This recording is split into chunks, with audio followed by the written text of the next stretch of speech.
Nipah. Entendo que é um novo vírus com alto índice de mortalidade que causa um novo surto na Índia. Será que nós vamos passar por uma nova pandemia? Entendo o caso. 110 pessoas foram colocadas em quarentena na Índia.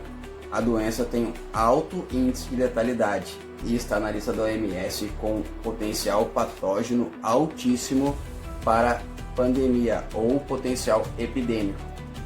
O Nipah pode causar infecções respiratórias agudas, encefalite e é transmitido por humanos e também por animais como porcos e morcegos.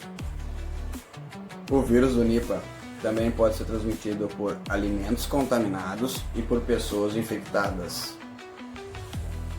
A taxa de mortalidade chega a 70%, pois ainda não há remédios disponíveis e nem vacina. Então, a coisa está meio grave ainda. E agora, a pergunta mais importante para os brasileiros. Há chance desse vírus chegar ao Brasil? Especialistas afirmam que há chance, mas elas ainda são muito baixas.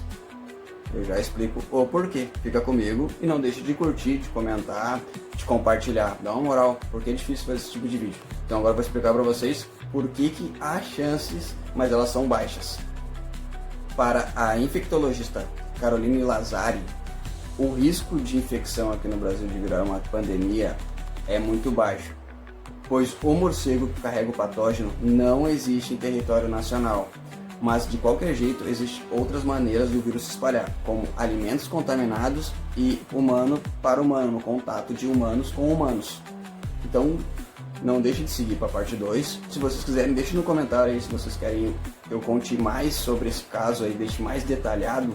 Comenta aí se vocês querem a parte 2.